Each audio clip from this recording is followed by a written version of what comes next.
আসসালামু আলাইকুম। আমি Manas Chakraborty SK technical training centre থেকে আপনাদের স্বাগতম জানাচ্ছি আজকের ভিডিওতে।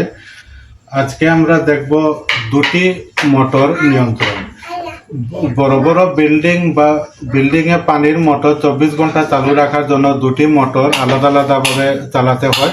বড় বড় মিল ফ্যাক্টরিতে অনেক সময় দুটি মোটর আলাদা আলাদাভাবে চালাতে হয় এবং অনবরত চলতে হয়, একটার পর আরেকটা অনবরত চলতে হয়।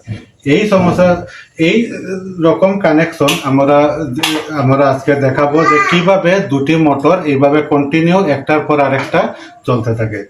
এটা হচ্ছে সেই কানেকশন। এখানে আমরা দুটো টাইমার এবং ম্যাগনেটিক কন্ট্যাক্টর দিয়ে দেখালাম। এটাকে ধরি মোটর 1, এটাকে ধরলাম আমরা মোটর 2।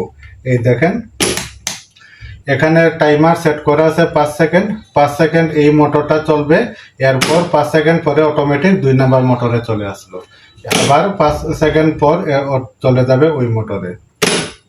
মানে আমরা ঘন্টা হিসেবে ইউজ করবো নাকি? এইভাবে আমরা 1 ঘন্টা, 2 ঘন্টা, আধা ঘন্টা, যত সময় হোক আমাদের টাইমারে ফিক্সড করে রেখে অত সময় পর পর অটোমেটিক মোটর চেঞ্জ হবে। আসসালামু আলাইকুম।